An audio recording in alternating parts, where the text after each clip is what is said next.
The chains in the graveyard rattled at midnight, and a cold breath whispering Arthur's name pierced through Edmonton's fog. Edmonton, London was a misty, gloomy corner that bore the weight of history.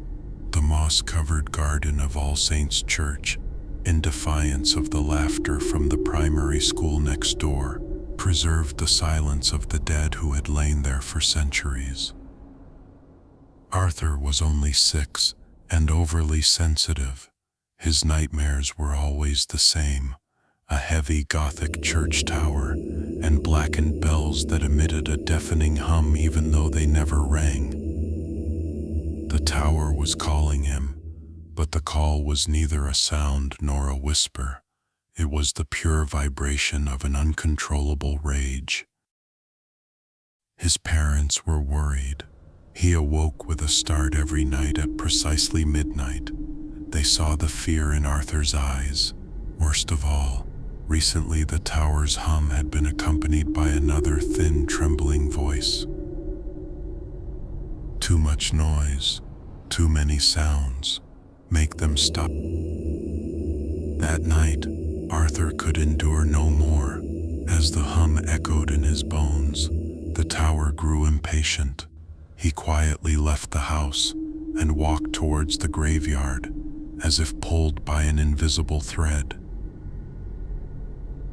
The whisper led him to the grave of Charles Lamb and his sister, Mary Lamb.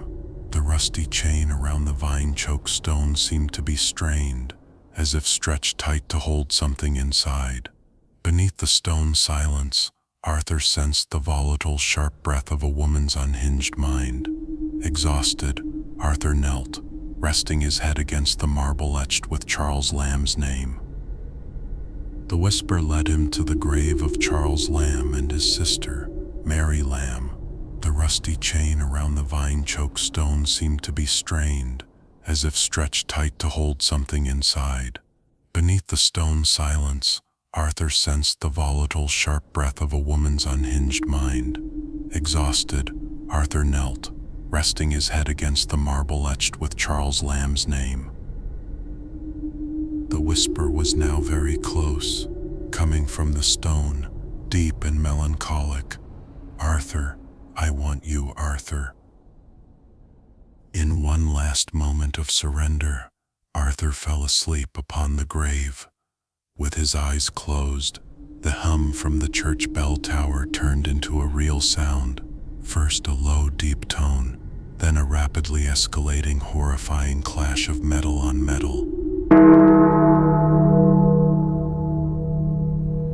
Arthur woke up with a jolt. The bells were ringing wildly. It was midnight. The midnight chimes.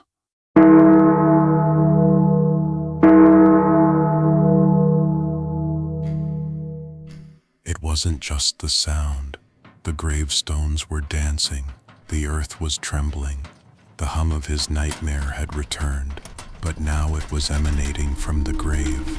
The clang of the bells ringing in Arthur's ears was the noise of Mary's screams and her crisis at that moment. As he scrambled back from the grave, terrified, he saw the chain straining. The bells continued to rip through Arthur's mind, and then he noticed a crack appearing in the stone beneath Charles Lamb's name. The crack widened, and from inside came a cold, earthy breath. That breath was like a woman's insane laughter.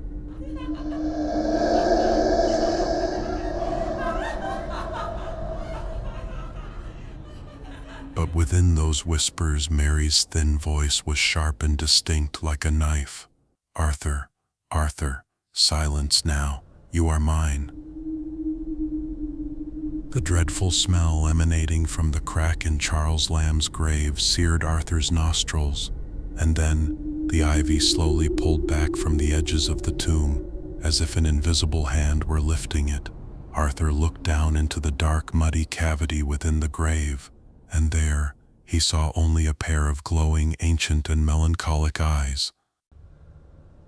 A voice, deep and velvety, yet filled with an icy dread, spoke.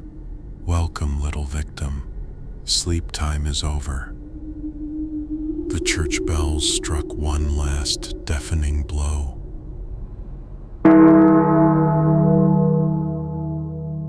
And Arthur's scream vanished into the rustling of the ivy among the graves in the cold, silent Edmonton graveyard. In the morning, only a child's small, muddy shoe would remain by Charles Lamb's grave, and the tower would wait quietly for its next nightmare.